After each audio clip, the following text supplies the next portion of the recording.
is. You know what it is. It's the Sizzle here in the building here at WGBE 88.7 FM. It's the Sizzle. It's time. It is here. That's right. It's 40 degrees in the region. It's a little cool, so make sure that you're keeping yourself warm by listening to the Sizzle for the rest of the evening. Listen, we've had a great guest in the studio. We've had a lot to talk about, but just as a reminder for those of you who you're going through your weekend and those of you during this time, a lot of turmoil going on in America right now. If you find yourself in a situation, please feel free to call or text 988. It is a lifeline for crisis. You can reach out. There is help for you. If you or someone you know is struggling or in crisis, please, now is the time. Call or text 9888 or chat 9888lifeline.org. That's very important, too. People need to look. Let's not be so concerned about what other people think. If you need to call somebody, call somebody. Or check in on somebody. Some people be going through some stuff. Make a phone call, or encourage somebody to make a phone call. You could go, hey, you know what? I think you're struggling, bro. You might need to make a call. Let's not be, because the life you might save may be a friend or may be your own.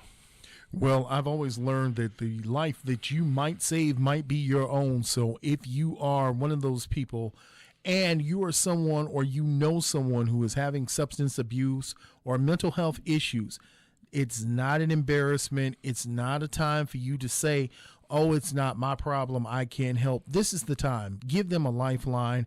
Give them something to do.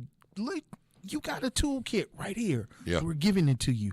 Text or call 9888, and that is the text line 988, which is your crisis lifeline. Is there a crisis hotline that Ryan Poles can call? Well, what happens, Jay, when you are leading a team down a road of disaster? The road of perdition runs through your team, your locker room, your facilities. What do? Do you go and get a college coach? Well, it might be one that can't coach no more.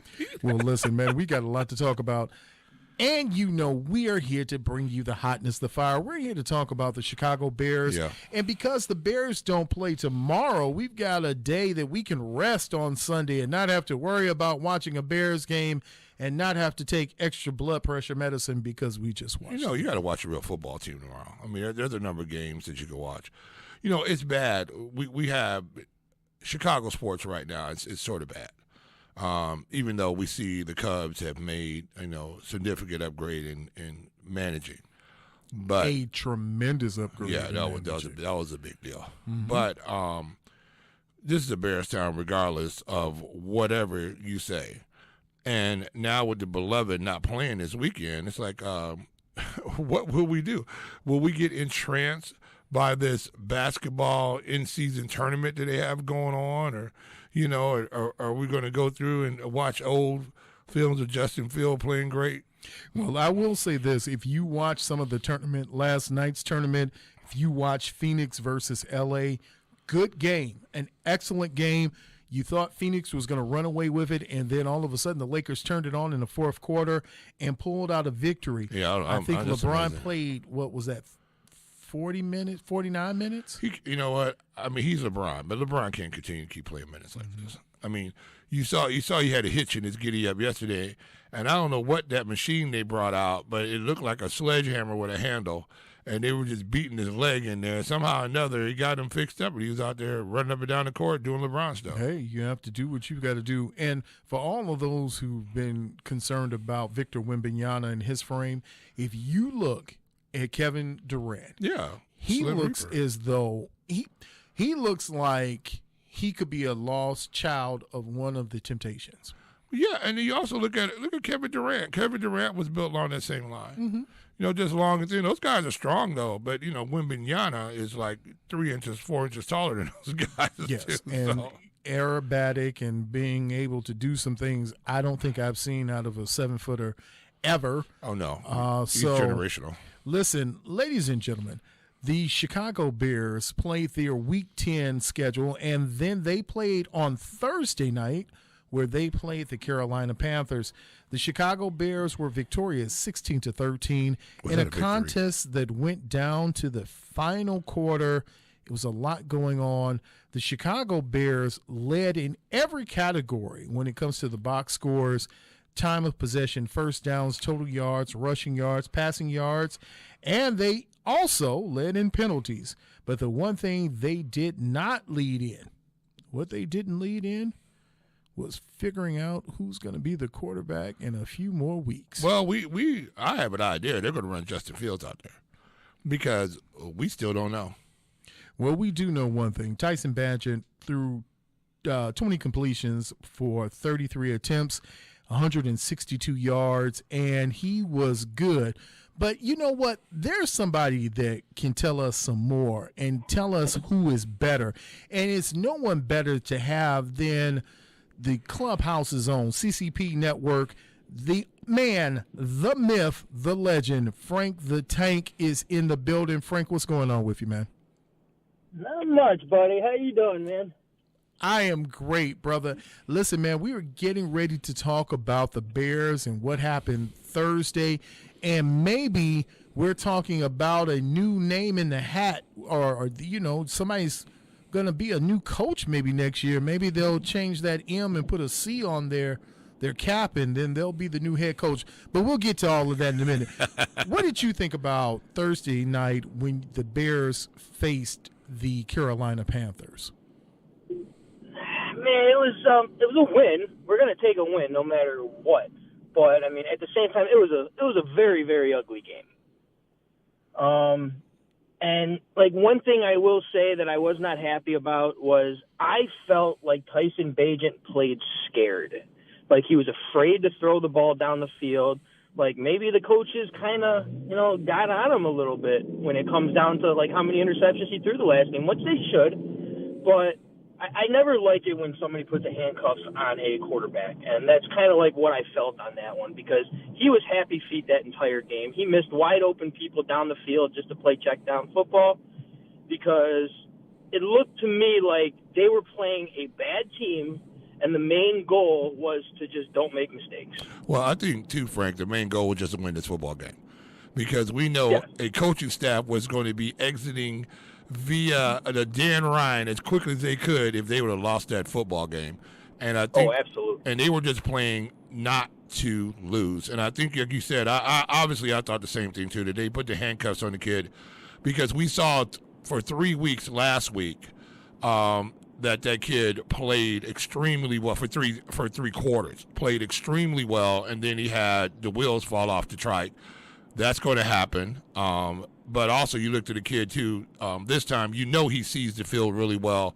And there were obvious you have guys running free down the center of the football field, and he went right past everybody and went right to the check down. And we've seen this guy take shots downfield if something's that wide open. That guy who's thrown 150-some-odd touchdowns in the course of his college career, you know he sees when guys are open. And even the whole crowd started to holler when they were running free down the field, and he just hit that check down. So I think you're absolutely right about that. You know, as we look at the game, Frank, one of the things I saw that was interesting to me is I thought the game was really going to be a wrap when Amir Smith-Marset was able to, on his own 21-yard line, turned I thought was just a simple kick, and I thought they were going to cover it and everything was going to be okay. But he took that punt, went 79 yards for the lone touchdown in the first half, and I thought this was going to be a pivotal turning point for the Bears. I saw disaster on the horizon. But to the Bears' credit, they fought back and were able to battle through. But were you pleased, not just with Tyson, but were you pleased with what you saw from that coaching staff and what you saw from that team on Thursday night? I mean, if we're talking about coaching staff, no. I'm going to give Eberflus his credit, all right, because since he has taken over this defense, they have played a lot better every single game. And when it comes down to that, he is running the defense. And I was one of those people who was just like, how are you not getting a defensive coordinator? You need to worry about the head coaching job. Get yourself a DC Like, especially, and I always brought up a name, too. Leslie Frazier was sitting on his couch, man, watching football games. I would have loved to see him come and finish the year as a DC or at least make a call. But I will give credit to Eberflus. He is doing way better. I mean, I don't think that's saying much, but way better than what Alan Williams was giving us. And it shows what Montez Sweat, means to this team. Because the first half, when he first came in last week, he looked like he was a little lost, not doing much, had a great second half, and then finished the game yesterday with 8 quarterback pressures, 2 quarterback hits, and he was a factor the entire game. So I'm going to give Eberflus his credit. But Getsy pisses me off. I don't understand what he's trying to do. And this is like, we're going to go back to the last week's game when Bagent had that bad fourth quarter. Like, you ran a very, very good offensive scheme for 3 quarters. You ran the ball effectively, and then you started working Bagent off play actions, and he was getting beautiful passes and everything. And then in the fourth quarter, the first 3 plays after 11 minutes, he runs 5 wide receivers, only 5 in the box, 5-step drops, the exact thing that we are failing on all year with not just Bagent, but with Justin Fields, too. And then you're going into this game, too, with the handcuffs on Bagent. They were very inconsistent in running the ball, and they weren't running him off of play actions. Like, you need to do stuff that works for your team. All right, I don't care about your freaking offensive scheme. What you want to do, you do what you have to do to win the football game, and he just refuses to do that week after week. It always looks to me like Getsy's putting in tape for his next job. Let me show you how creative I am. Watch what I can do with this. And there's always some trick play or something that he's pulling out that doesn't make any sense.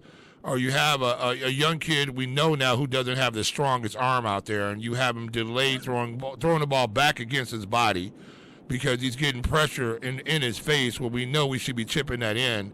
And then you stop seeing the bootlegs on a regular. Like he's very effective with boots because he gets around, gets his shoulders square, and delivers the football. Doesn't have the strongest arm in the world, but you don't have to if you get the ball out on time. And I just wonder with Getsy right now, because I think he knows he's on the way out the door, that he's just really getting his resume ready. And I'm curious now with if Justin makes it back out here and play. I wonder, are they going to call a game that Justin can win? Are we going to call a game that shows the creativity of Getsy? Because I think that's what we're falling into right now. This coach staff knows they're not going to be around, especially if they drop another couple of losses here. They're going to be out of here. And so I just don't know how effective this offense is going to be under Getsy's leadership. And, I mean, that is the million-dollar question right now. I am a Justin Fields fan. I want Justin Fields back. I still 100% believe in Justin Fields. But Bagent runs the offense better under Luke Getsy on what he wants to do, which I don't like what Luke Getsy wants to do. Justin Fields he needs to go out there, and the best way to say it is just ball. Go be yourself, man. Like, I mean, you got to use your legs. You have a strong arm. I would like the first 3 games that we saw under Tyson Bagent, not this last one, but the first 3. I want the same offensive system put in for Justin Fields. Now, I said exactly the same. Where are the boot actions coming off this strong play action? Where are the boots to get him out one-on-one? We know these defensive ends are not going to catch Justin Fields. Bagent, they're going to run him down. We know he can put pressure on the corner. The corner bails and keeps running. We know Justin Fields can go eat up 10, 12, 15 yards and get out of bounds. That's his strength. I mean, the guy's going to have a pair of shoes in Canton. You got a guy who can rush like this. You take that and you use that as something. Let him put a spy on him. That's one less guy who can be in the secondary, and let the guy and let him throw the football like he needs to. The problem is, I think they overcomplicate the offense for him again because I believe Getsy is trying to put stuff on film. and they're not playing to what Justin's strengths are. And again, you saw Bagent, they had to dumb down this offense a little bit for this kid. Run, because you see the offense was completely, I don't know about you. Did you see that this offense looked way different for Bagent than it did for Justin Fields? It was the same offensive scheme, but it was less plays. But it was more to the point where you ran the ball more. You had successful running game with Bagent more than you did with Justin. But it's because you were running the ball for Bagent more than you were with Justin. You were using Justin way more in the run game than you were your running backs. And, to the point where I don't want Justin running the ball all the time. I want him to sit back in the pocket and be comfortable, kind of like Bagent pretty much was for 3 games. Well, we could say 2 games and 3 quarters. Justin needs to get comfortable in there, but you need to keep him moving to keep him comfortable because Justin's not seeing the field well enough when he's sitting in the pocket with somebody in his face all the time. Is that because of his height? I'm just wondering. Is he just because he's not as tall as we think he is? He just can't see over this NFL offensive line. I'm just wondering because he doesn't seem like he's seeing things going on. Who are you talking about, Justin? Justin. He's taller than Tyson Bagent. That would be the exact opposite. Justin's seeing it better because he's taller. But he doesn't. It's more to the point where with Bagent, our guards finally got healthy. Jenkins is more healthy. He's more like game shape type healthy now. And you have Whitehair's been playing better. I don't know about center. It's been iffy all year. But our offensive line did play better for Bagent than they did with Justin because they finally did get healthy. This is where it drives me nuts when we don't play our players in the preseason to get them in football shape to get ready for the regular season. So is this just a situation where all of a sudden all the T's got crossed and I's got dotted, and Bagent got excellent play out of the offensive line and he was able to get the ball out on time? Or is this just a situation where you saw a quarterback able to get the ball out on time and the offensive line was able to play to that strength? Because we know if you're holding the ball in past 2.5 seconds in the NFL, you're in trouble. Yes. And that is one thing that I believe it was Chase Daniels did a great breakdown of Justin Fields and Bagent on what they can bring to you. But he said Justin Fields' situation is he's going through his progressions. It just takes him too long to go through his progressions. And when it comes down to Bagent, he's getting through them a lot quicker. He's reading them a lot quicker, so he's able to get the ball out a lot quicker. And, everybody was so upset. I'm not a fan of Collinsworth. Collinsworth is an absolute moron. Yeah. But when he said that thing, Justin Fields needs to watch tape on Bagent and learn from Bagent. He wasn't completely wrong on that because Bagent reads the game plan, the defense, a lot better than Justin does. All right? And you've seen that with how many times Bagent audibled out, moved the tight end over to the other side because he read a blitz coming on, shift the wide receiver. When he saw a one-on-one with DJ Moore, he would shift Mooney to the other side, so he leaves a one-on-one with DJ Moore, and that was the one DJ Moore dropped in the end zone that one game. Yeah. He's making the right decisions. It's just Justin Fields is so freak athletic, strong arm and everything. You just want Justin to do that. Yeah, and that's a big thing. We just know Bagent's played more quarterback than Justin Fields has. He just more snaps. It just seems like he understands what he's seeing better than what Justin's seeing. But Justin, like you said, is the freakish athlete. And if he could just get the ball out of his hands, I want Justin to take more of those checkdowns. I really want to see. I want him to be called. His nickname should be, instead of double check, he should be double check down. And he should just be getting the ball off and so he can get off the spot. Get the ball moving. Let's move the chains a little bit. Because one thing we saw in the Tyson Bagent was that we saw the Bears' offensive possession go up incredible. Where they were holding the ball and moving the ball on, and you start seeing defenses getting tired out there because you have to honor that boot action of Bagent. He doesn't have the biggest arm, but you got to honor it because he's more athletic than what you think he's going to be. I'm curious now. Will Justin Fields take a page out of Bagent and go, okay, let me take these checkdowns early? Because we know he can throw every throw in the offensive game plan. The question is, will he get the ball out on time? That's my biggest concern. My next question I want to ask you: what do the Bears do with these draft pick while we have you online here? Do we take a quarterback? I mean, I know since we have it, that's one question I told Greg that I wanted to ask you. Is it time now? Do we take a quarterback or do we pass on a quarterback? I don't want to take a quarterback because we have too many other pieces that are very important pieces that we would like to take with those first two picks. And, I mean, obviously with bringing in Montez Sweat, great addition, but Ngakoue is not a part of this team's future. That's clearly obvious. That's absolutely true. And I would love for them to get a defensive lineman, or you got that offensive tackle from, I believe it's Penn State. I can't remember his name, but he's like a 6'8" beast, and I'd love to have him too.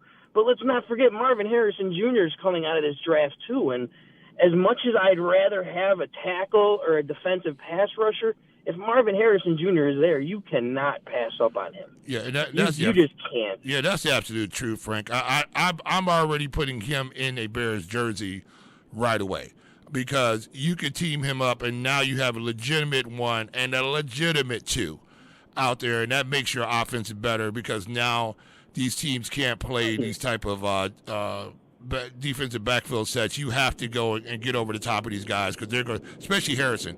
Harrison is probably one of the forces that we're going to see and talk about him for a decade in the NFL, barring injury, because he can just absolutely take the top off of defense, and he has great route running skills. And that's what we need for the Bears to be able to help our quarterback out like that. I'm just concerned right now with Poles. Is he going to put himself in a dilemma, especially if we don't see a healthy Justin Fields? We don't know how bad this hand really is, and we see him struggle a little bit. Now, where do you put Poles at? Is he in a position where he's going to pass up that tackle, which I think I'm exactly right. I think you have to take that kid. I think that kid and Harrison are the two picks. If you can get them. I think you get those two, you pass on the quarterback, without a doubt. Yeah, and I mean, if that's the case, too, if you don't get one of those two picks, I want either Verse or Latu as a defensive pass rusher, too, because when you put them opposite side of Sweat, man, that's going to be a deadly pass rushing duel that you're going to have right there. But I'm that type of person, and I think we're all seeing it these last 3 or 4 games. I think Caleb Williams is staying another year. I think he's going to stay at USC because he does not look like he's ready. I don't think he is another freakish athlete. He's similar to Justin Fields. I am not a fan of the kid, all right, because what we're talking about with Justin Fields, he does the exact same thing that Justin Fields does. He holds onto the ball too long. He uses his legs a lot. Yeah. He might have a stronger arm than Justin, but not by much. And I just really lack his leadership. And, like, all the talk of, like, with his dad coming out saying, oh, my God, if the Bears get the number 1 pick, my son's staying. It's just like, you don't say stuff like that when you're getting ready to go to the NFL. All I'm thinking of is a Lonzo and LaMelo Ball type situation with the Ball family with like that. Like, you just don't do stuff like that. Dude, just shut up and let your kid ball. And ever since he said that, Caleb Williams is losing games. Yeah, absolutely. And I've said this before. He's the type of quarterback that looks great when the pocket's clean and he's able to roam out there and just throw the ball all over the yard. But you start getting pressure in his face. And I want to say this. I think he's going to be rated behind Shadur Sanders next year. If Shadur Sanders can get some form of an offensive line in front of him any kind of way, shape or form, that he can stand upright in the pocket and deliver the football, I think he's going to be rated higher than Williams. I think he's just a better, more complete overall quarterback, and he's been playing under duress the entire. He's shown that he can be productive with a bad offensive line in front of him, because, you know, these top-flight quarterbacks, they go to bad teams, usually with bad offensive lines, and we see Bryce Young struggle. Stroud's been looking pretty good, but we see these guys go on these bad teams with these bad offensive lines, and they don't do well. And Sanders shown that he can play at a high level if you give him time to stand tall in the pocket. I'm really concerned about just his Williams makeup. I just don't know if he's going to be able to deal with not being successful in the NFL. And Yeah. you know what I'm saying? And he needs to go to the right team. Yeah. He needs to go to the right team if he's going to come out. If he goes to a rebuilding style team, it's not going to be pretty. And I mean, I put out a couple of weeks ago on our show on Tuesdays. I put out a stat.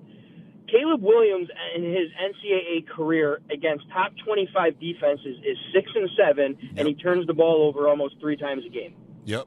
So when he's up against good defenses, he struggles. And every single defense in the NFL is going to be better than that defenses that you see in the NCAA. Well, with all that said, there's one thing that we do know, and we've talked about it before with Latua and some of the moves they're going to make. They're going to have an opportunity. I think if you're talking about the Bears and a pick, there are 2 players that I would look at specifically, one being Joe Alt from Notre Dame, 6'8" tackle that would solidify your left side. But one of the players that I'm becoming more a fan of is the D tackle from Illinois, Newton, who is that prototypical. He is that Tommy Harris, what you need. 3 technique. Yeah. That 3 technique that you need in this cover 2, this Tampa 2, you've got to have him. And until you get that, it doesn't matter how many ends you bring in or how many linebackers you have, until you have someone who can create some pressure from the interior. And one thing we found out with Coach Eberflus is that he likes a 4-man rush. He does not like to bring in that extra rusher. So you now have to work on getting someone. And for some reason, I just have this feeling if the Bears don't get the number 1 pick, I know right now Carolina is slated at number 2 and the Cardinals are slated at number 1. I believe the Cardinals will start winning some more games with Kyler Murray. Yeah, with Murray, yeah. But I agree. I don't know if the Bears – I could see a situation where Ryan Poles, if he has the 1 or 2 pick, would trade out of that pick and come down. Look, you got to go. If Harrison's there at that pick, you got to take him. That's number 1. You cannot pass on him. I don't care what happens.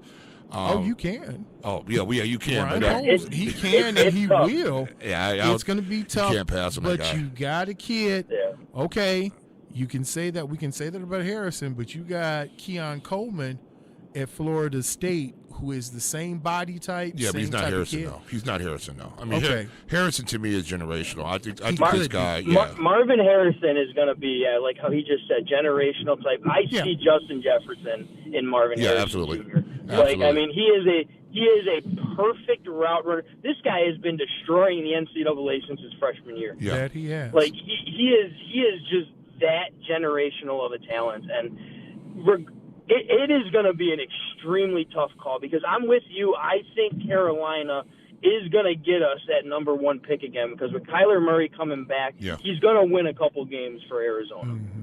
It's just one of those things where you that can is see. Such a tough decision. Yeah, you such can a tough see decision. Ryan Poles, if given the opportunity, based on his history, to accumulate more draft assets, he will take that opportunity and then try and explain it a way that it made sense somehow to move down. But here's something that just popped up over the last 2 days, Frank, and it's the realization that the University of Michigan might be losing their head coach. We didn't know until yesterday that Jim Harbaugh was going to be suspended, and now things are changing. Yeah, things are changing, and Frank and I have talked about it before.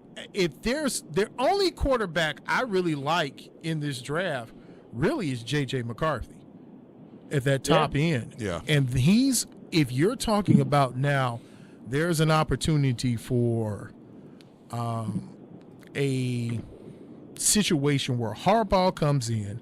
You've got 2 top 10 picks. You've got Harrison on one end, and you got McCarthy at the other one. And you got a good defense if they can stay healthy. That secondary looked good. Oh, my goodness gracious. But let's go back to let's take it back to Frank's point. Now, we do know that Harbaugh works with quarterbacks. He has worked with moving and getting people. That 49ers team that went to the championship, they developed a kid called Colin Kaepernick. I don't know if anybody remembers him. Yeah. But he had Colin Kaepernick, and he had a top 3 defense in the NFL that Yeah. year they went to the championship. So can you see a future? Because we talked about a lot of coaches, but now that the opportunity for Jim Harbaugh to come on the scene, Frank, is that something that the Bears would jump on moving forward? Would I like them to jump on that? Absolutely. Anybody who thinks otherwise, I mean, I don't know what to say in regards to that.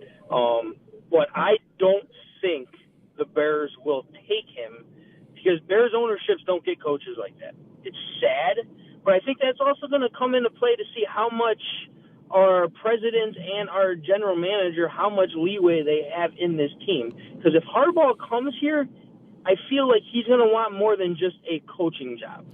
I see more of like a Sean Payton type where he needs control of his team and everything, and the Bears were just never willing to do that for any coach. And this is my problem with the Bears and the Bears leadership is that they need to get the flip out of the way. Get out of the way and let's go win football games. You got to you see they passed up on the kid that went out to Philadelphia. When he looked good right about now. Because he has some issues. Who hasn't had issues? I mean, he had a big issue, but want to understand. But they don't bring people in like that. But you got to bring in talent, And Harbaugh, and in this situation with Harbaugh, did he do it? Probably so. Is it a witch hunt? Yeah. And the way they slapped down this suspension on a holiday. Well, you can't do sign stealing, Jay, because that is like a major crime in Tibetan culture. If you ain't cheating, you ain't trying. This is the thing with that situation with Harbaugh. You cannot sit here and tell me that every single NCAA coach does not do that. Oh, absolutely.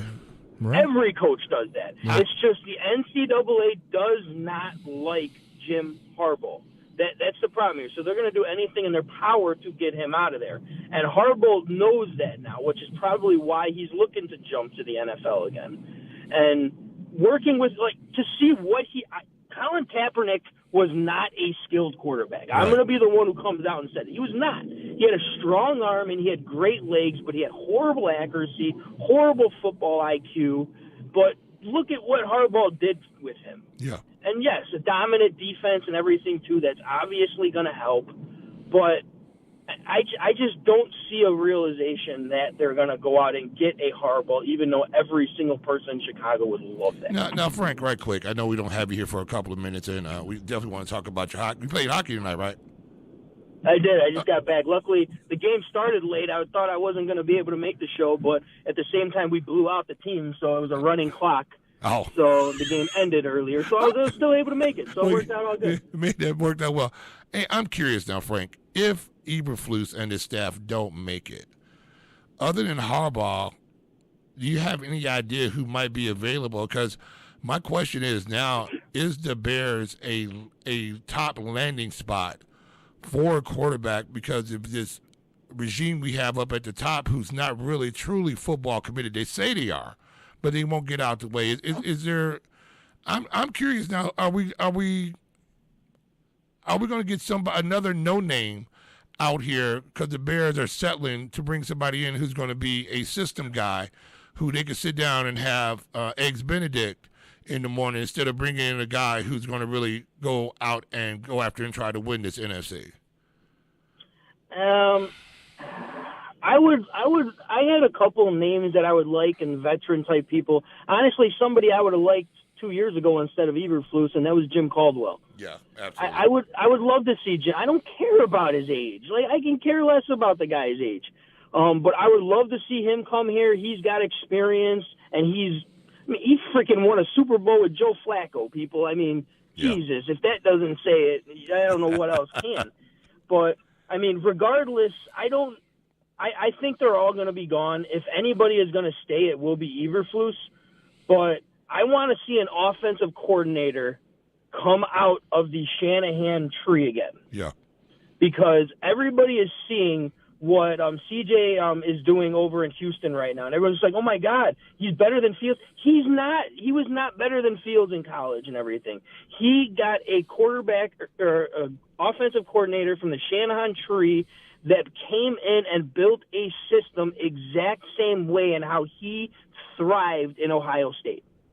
Well, then if And that's we the did case, not do that here. then we need to go We and did not hire do that Ryan Day and just call it a day. See what I did there? Wow, look at you. You see what I did there? But listen, man, I'm saying this. If you don't get Jim Harbaugh, someone who resurrected a career, you could alleviate a lot of these draft questions if you didn't have to looking to use another first-round pick on a quarterback when you have someone like Justin. And it sounds simple. All you got to do is teach him how to read a little bit faster. I don't know if that's humanly possible. But if you can do that, if you can bring in a coach, Jim Caldwell, Jim Harbaugh, anyone, Leslie Frazier, anybody who can come in, I think that the Bears can at least get themselves out of this roller coaster of craziness. But to Jay's point and to your point, they have to get themselves out of the way. So listen, before we get ready to get you out of here, tell everybody what it is that you're doing. But wait, Jay, you have a question? I just want to know, Frank, now, were you able to throw it toward the net there and get a couple of shots on goal? Oh, I mean, we won 9-0. I scored 2 goals and 2 assists. So almost a hat trick. They didn't even throw. What did they throw out there for hat trick? Yeah, I would have liked that. Would have liked the hat trick, but we have one guy in our team who he's kind of like the player coach on our team. Yeah. And he's like 64 years old, and we got him a goal today. So that was the win regardless. We were so happy. That's great. Well, with that said, tell everybody what to look forward to with CCP and what you guys are going to be doing. Who's going to be on the show next? Not 100% sure who is going to be on next. Terrence always lay that on us way too late. I know last week we had Jim Miller on, and Excellent he said interview. exactly what. Yeah, he said exactly what you said too. He was like, "My first-round draft pick. I don't care who it is. You're getting the best 3 technique in the draft." Absolutely. Mm-hmm. He 100% agrees with that too. Like, I mean, one of those 2 picks should be the best, and I won't be mad about that instead of a pass rusher. Like, I just want the right guy in there. But no, CCP is doing really good. We got a couple of extra shows going on. We got the midweek reviews that go on Thursdays now. They're doing extremely well. We got Easy Does It, who usually plays on Friday. We got a couple of new ones coming in as well. We got a fantasy football with the Cricket Commish on Mondays.